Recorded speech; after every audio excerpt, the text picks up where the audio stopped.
Do you know, sometimes with the news, you sort of think it can't be a mistake anymore that there's a migrant crisis in Europe. It cannot be a mistake when constantly all over the EU, there are leaders making the most mad decisions when they know the general public are up in arms about this, when they can see the effect it's having, not just socially on a country, but in terms of security, in terms of GDP per capita, on all of it, across the board. And then they do things like this. So Spain, they're a socialist government, so kind of to be expected, but they are giving 500,000, 500,000, undocumented migrants legal status. This is an historic day for our country, says Elma Saiz, Spain's Minister of Inclusion. There you go, Minister of Inclusion, that says it all, doesn't it? The thing is, right, if all these undocumented people have broken into Spain, and Spain's been on the front line of the migration crisis, if you suddenly go, right, you've got legal status, well, guess what that means? I bet they can go anywhere in Europe, can't they? Let's bring in one of my all-time favourites. He is unbeatable when it comes to this topic, political theorist Ralph Schoellhammer. How are you doing, Ralph? Hi, Alex. Good to see you. Now, hey. I have to ask you something. Yeah. And I mean, I do it on air because then you cannot escape me. I was thinking we should do a live event or something in London or somewhere in England at some point. I think that we need to speak to an even bigger audience than you already have. I'm just putting it out there. What? If there's interest in your audience for us to do that. I love the fact you said a bigger audience than I already have at a live event. I mean, what, you don't think I don't fill an arena on this show? Watch yourself. I was up for the idea until you just blew your chances there, son. That came out completely wrong. You know, English is not my first language. Sometimes I say things that I don't mean, and I mean things that I don't say. It's a tricky thing. Do you know, I think it's a really good idea. I thought we're having dinner soon. When are you over? Well, I'm still planning it, but I will keep you and your viewers posted, because what we're experiencing right now, and this dovetails also with what's going on in the United States, it feels like this is I hope always that this is the last hurrah on the left, but I think they start to push now even harder because they see that the political winds are changing. There was an absolutely interesting event in Davos. Larry Fink, the CEO of BlackRock, you know, not somebody I would assume we are huge fans of, he said during a panel that the paradigm that Western economies need migration to keep its prosperity and its living standards is wrong, because due to technological progress, we probably can keep our living standards without mass migration. So even Larry Fink is now saying that the argument the left is often making, oh, we need migration because of economic reasons, he says that is no longer true. And I think if this is the new view that is gaining ground, people like the Spanish government, they say, oh God, we have to push now even harder in a shorter period of time because the winds are changing. So this is it's interesting what's happening at the moment. I mean, what sort of a risk do 500,000 undocumented men in Spain getting legal status have on the rest of Europe? Because with the Schengen Acquis, with open borders, where people can move about freely without any particular checks, given that these people, Lord knows who they are now here to stay, I mean, that impacts everybody in Europe. Well, look at it from this perspective. Every dam break starts with a little crack. I mean, what do you think is this going to do in the origin countries of migration? They say, hey, well, like, if the Spaniards give 500,000, I would say illegal migrants, I'm not sure why we also use the term undocumented migrants. It's an illegal migrant. No, if I drive my car without a permit, I'm not an undocumented driver, I'm an illegal driver. So this is, even the narrative, the language you use. But the idea is, of course, that it's 500,000 now, it's 500,000 again next year, it's 500,000 again the year after, and at some point there's going to be a blanket amnesty because, this drip makes no sense. Let's give it to all of them. I mean, they did, by the way, I think this was during the Reagan administration or shortly after, they did it in the United States, and the promise has always been, you know what, we do one amnesty and then we close the border. But they always did the amnesty, they never closed the border, right? It's always one half of the promise that is being kept, and it's got to be the same thing here. I actually find the word undocumented more harrowing than the word illegal. Because one thing if someone is illegal, and that's pretty grotesque, but at least you might have some idea who they are, where they've come from, and their backstory, even if they did break into the country. Undocumented? I mean, that's playing Russian roulette. That's spinning the barrel and hoping one of them isn't a bullet.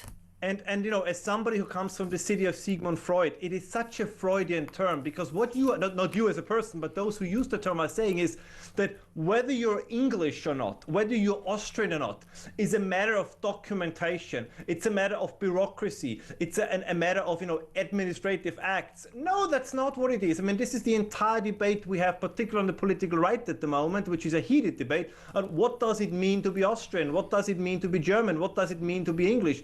And it certainly is more than a piece of paper. This is always my argument about citizenship, like this idea that if somebody has a passport of a certain country, that makes them in every dimension that is necessary for a society to work a citizen of that country is not true.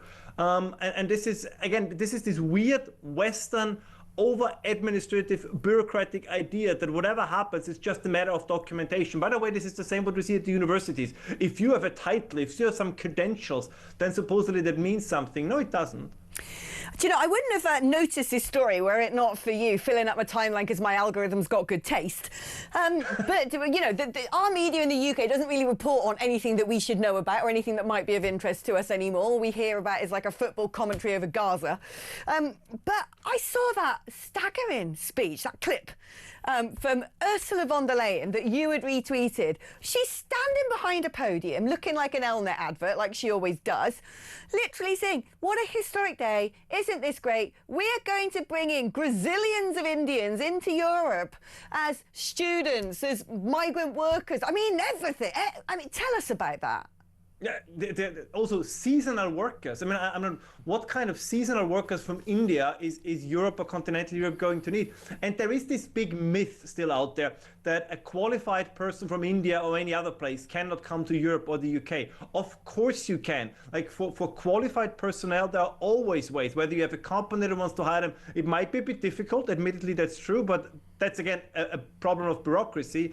But this idea that once again you have to grant, you know, blanket permits. It's the same with the student visa programs. Like this whole idea of the Erasmus study program to be expanded to the Middle East and North Africa. My sense is, I know I sound a bit conspiratorial here, is that they say, okay, we can no longer bring in people as asylum seekers, so now we bring them in as students, as researchers. And we had, you know, there are many hardworking Indians, don't get me wrong, and in comparison to other migrant groups, people from India might be preferable. But it's very clear in Canada, in the UK, in Australia, that there is a lot of fraud when it comes to migration from India. So this is undeniable, and why now the European Union is all gung-ho to participate in that fraud, I have to admit, is beyond me.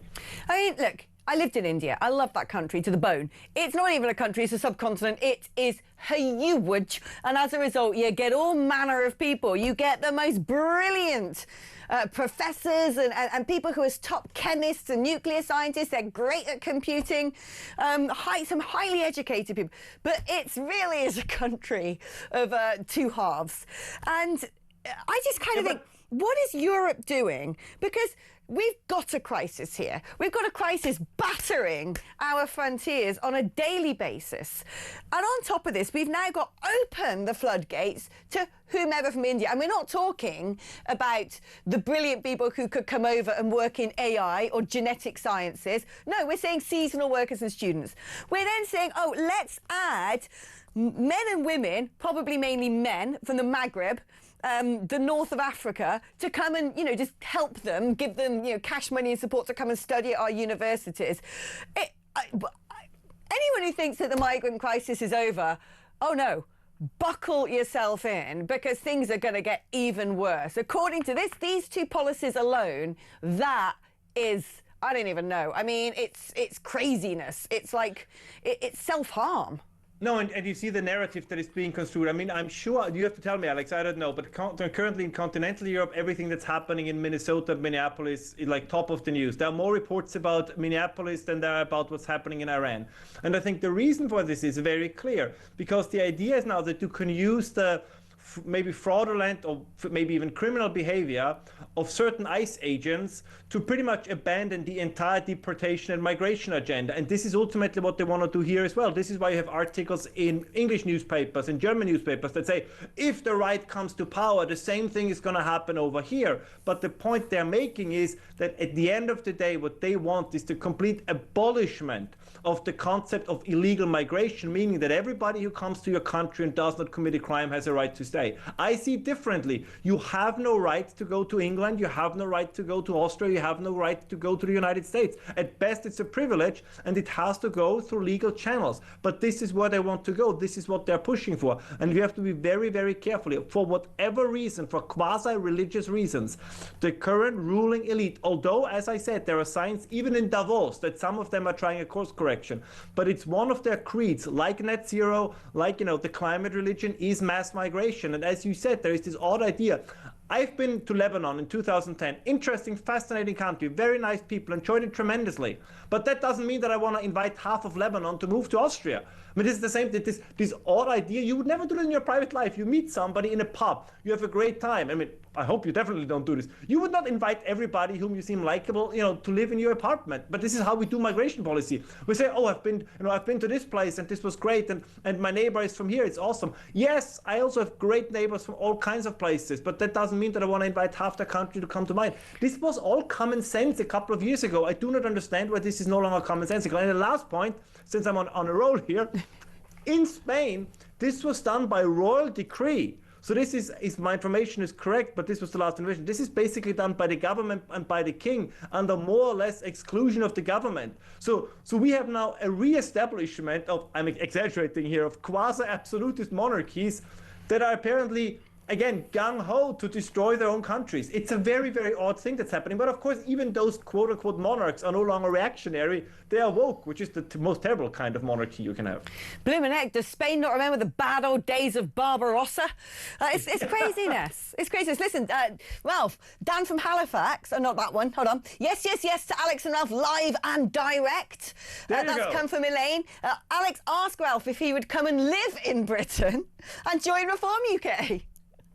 Well, I think, as I said, I care deeply about England. I hope that, I care deeply about the UK, but I do accept, I'm just an observer and commentator from the sidelines. But I wish that you can save your country. I think the world without the English or without the British, I would include, the Welsh and the Scots, would be a sadder place. I mean, it's a wonderful country. It has contributed much more to mankind, including my own, than many other countries. It pains me to say. There's a certain envy, I admit it. And this is something to be proud of. So, again, Tusk, Ralph, when it comes to some of the most notable leaders in world history, Austria created Hitler. Yeah, well, I mean, we left, although in our defenses, I mean, we didn't make him chancellor, that was the Germans.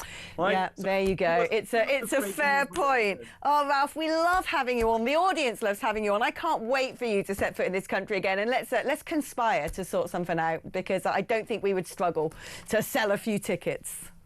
Ambushing you with this, but I thought this is the best way to do it, right? What better way to put you on the spot than on live TV? Yeah, I'm ambushing you about that dinner as well, so there you go, right back at you. Oh, love you to bits, Ralph. I'll speak to you soon.